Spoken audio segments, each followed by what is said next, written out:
The air inside the tent is heavy.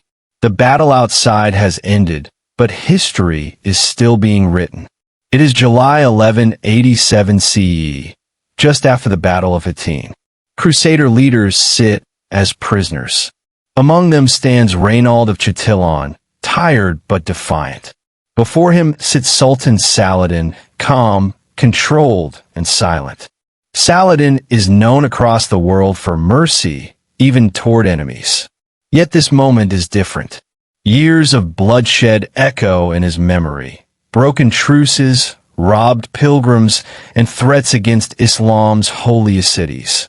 The narrator asks the audience, why did Saladin spare kings, but not this man? As Saladin looks at Raynald, the story moves backward in time, nearly 60 years earlier to a small town in France, where ambition was born long before hatred. Raynald was born around 1125 CE in Châtillon-sur-Loing in medieval France. His family belonged to the lower ranks of nobility. They were respected in name, but lacked wealth, land, and political power. In medieval society, this mattered deeply. France during this period was violent and divided. Feudal lords fought constantly. Knights lived by war. Raynald grew up watching men gain status through force rather than wisdom. Survival depended on strength, loyalty to arms, and ambition. From an early age, Raynald learned that birth alone would not secure his future. He would need to take what he wanted. This belief shaped his entire life. He did not see limits as boundaries. He saw them as challenges to be broken. This environment planted the seeds of a man who would later shake the Islamic world. Raynald's childhood unfolded in a world where violence was normal. Castles dominated the landscape. Churches shaped belief. War stories filled the air. Crusading ideology was strong, especially after the First Crusade success. Priests spoke of Muslims as enemies of God. Knights spoke of glory, conquest, and honor through battle. Young Raynald absorbed these ideas deeply. Compassion was rarely praised. Aggression was rewarded. He developed a restless spirit. Authority annoyed him. Rules felt restrictive. Raynald admired bold warriors, not careful leaders. This mindset made him fearless, but also reckless.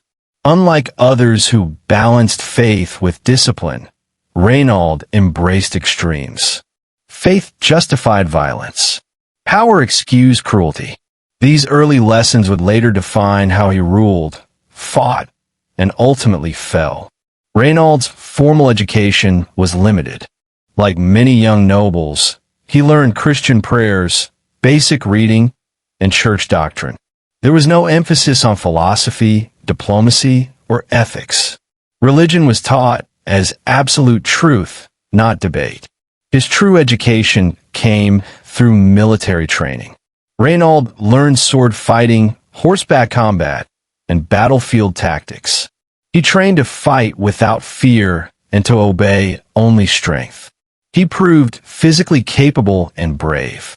He enjoyed combat and danger. But discipline was missing. He lacked patience and restraint. Where others learned command responsibility, Raynald learned domination.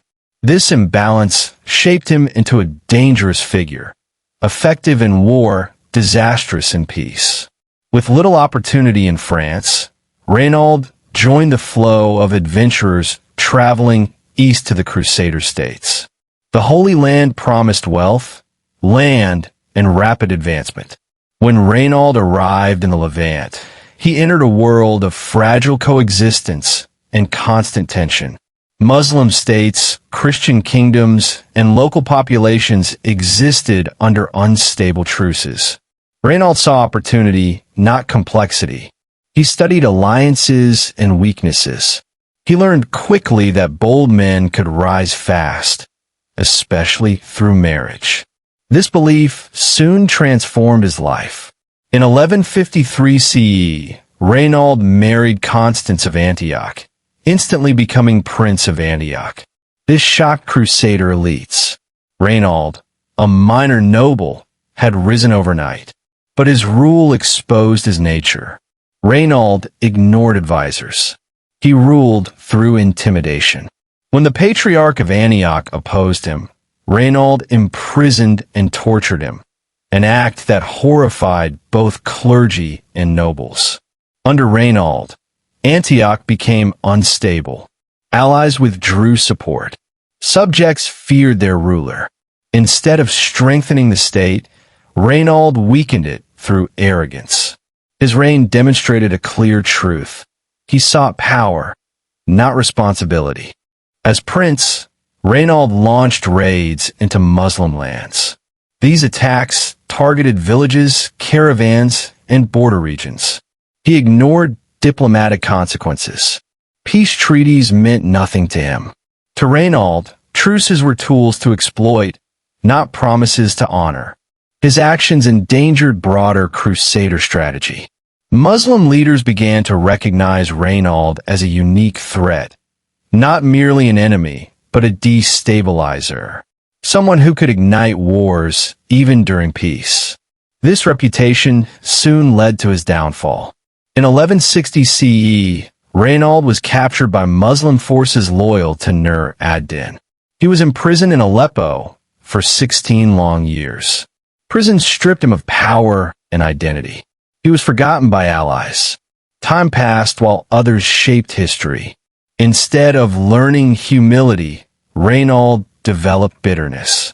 His hatred deepened. He blamed Muslims for his suffering, not his own actions. When he was finally released in 1176 CE, Raynald emerged more dangerous than before, hardened, resentful, and determined to reclaim power through force. After release, Raynald married Stephanie of Millie, gaining control of Ultra-Jordan, a vast desert region including Karak fortress. This land controlled vital trade and pilgrimage routes between Egypt, Syria, and Arabia. Raynald turned geography into a weapon. He taxed caravans heavily, ambushed merchants, and attacked pilgrims traveling to Mecca. His actions enriched him but destabilized the region. For Muslims, Raynald became a symbol of betrayal. His territory stood like a dagger pointed at the heart of Islamic trade and faith. By now, his actions directly challenged Saladin, the rising Muslim leader. By the late 1160s and 1170s, Saladin emerged as one of the most powerful leaders in the Muslim world. He unified Egypt and Syria, ending years of division. His goal was stability, discipline, and long-term strength. Saladin preferred diplomacy before war. He honored treaties. He valued unity over chaos. Raynald represented the opposite: disorder, cruelty, and constant provocation. Initially, Saladin chose patience. He sent warnings. He respected truces. But Raynald ignored them all. Saladin understood something critical. Raynald was not just an enemy. He was a threat to peace itself. In 1182 CE, Raynald of Châtillon carried out one of the most shocking military actions of the Crusades. From his desert stronghold of Karak, far away from the sea, he ordered the construction of ships. These ships were dismantled, carried across the desert on camels, and reassembled near the Gulf of Aqaba, opening a path into the Red Sea. This was not a simple raid. Raynald's forces attacked Muslim merchant vessels, burned coastal towns, and spread fear across ports that had never seen Crusader ships before. Even more alarming was the intention behind the attack. Raynald openly threatened Mecca and Medina, the holiest cities in Islam. News of this raid sent shockwaves throughout the Muslim world. For Saladin, this was no longer a political issue. It was a sacred emergency. He immediately ordered a naval response.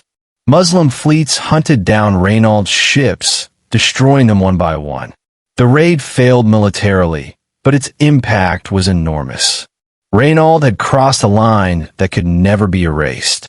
After the Red Sea raid, Saladin did not rush blindly into war. Instead, he responded with patience and strategy. Between 1182 and 1186 CE, Saladin focused on strengthening Muslim unity, improving supply lines, and isolating the Crusader states politically and economically. Saladin understood that Raynald thrived on chaos. Direct retaliation would only feed Raynald's aggression. So Saladin tightened control over key regions, protected trade routes, and built alliances. Muslim armies were trained, disciplined, and prepared for a decisive confrontation. At the same time, Saladin sent repeated diplomatic warnings. He demanded that Raynald respect truces and compensate victims. Raynald ignored every message. He believed his fortress at Karak made him untouchable. But Saladin was not aiming at Karak alone. He was preparing to break the entire Crusader military system. Raynald's continued defiance gave Saladin moral authority and political support across the Muslim world. By the mid-1180s, war was no longer a question of if, but when. In early 1187 CE, Raynald committed his final and most dangerous provocation. Despite an active truce between the Crusader kingdom of Jerusalem and Saladin, Raynald attacked a large Muslim caravan traveling from Egypt to Syria. This was not an accident or misunderstanding. It was deliberate. The caravan carried merchants, families, and guards. Some sources state that relatives of Saladin were among them. Raynald's men robbed the caravan, imprisoned survivors, and seized goods worth a fortune. When Saladin demanded justice, Raynald refused. He mocked the idea of peace and openly declared that treaties did not apply to him. This act shattered any remaining chance of diplomacy. For Saladin, this was the final confirmation. Raynald would never stop. As long as he lived, peace was impossible. Saladin called for a united Muslim army. Governors, generals, and warriors answered the call. The decision was made. The Crusader army would be destroyed in open battle. The stage was set for Hatine. In June 1187 CE, Saladin began his campaign with precision. Instead of attacking fortresses, he targeted the Crusader army itself. He understood their weaknesses: dependence on water, heavy armor, and poor coordination. Saladin captured Tiberias, deliberately drawing the Crusader forces into action. Against wiser advice, Crusader leaders marched eastward under the burning summer sun. Raynald supported the aggressive advance, confident in battle and dismissive of caution. Saladin controlled the terrain. Wells were guarded or destroyed. Muslim cavalry harassed the Crusaders constantly, denying them rest and water. Smoke from burning grass filled the air, increasing thirst and confusion. By the time the Crusader army reached the horns of Hatine, they were exhausted, dehydrated, and surrounded. Saladin had not won yet, but the trap was complete. The battlefield was chosen, and the enemy was broken before the fighting even began. On July 4th, 1187 CE, the Battle of Hattin reached its climax. Muslim forces closed in from all sides. The Crusader army collapsed under heat, thirst, and constant attack. Discipline vanished. Resistance crumbled. Raynald fought, but courage could not overcome strategy. He was captured alive and brought before Saladin. Inside Saladin's tent, the moment carried years of history. Saladin offered water to King Guy of Jerusalem, a sign of mercy. Raynald drank without permission.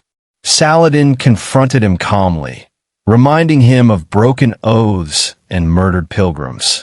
Raynald showed no regret, no apology, no humility. Saladin executed Raynald personally, fulfilling a promise made years earlier. This was not revenge. It was justice in Saladin's eyes. Raynald's death marked the collapse of Crusader power. Within months, Jerusalem fell. History remembered Raynald not as a hero, but as a warning. Unchecked cruelty always leads to destruction.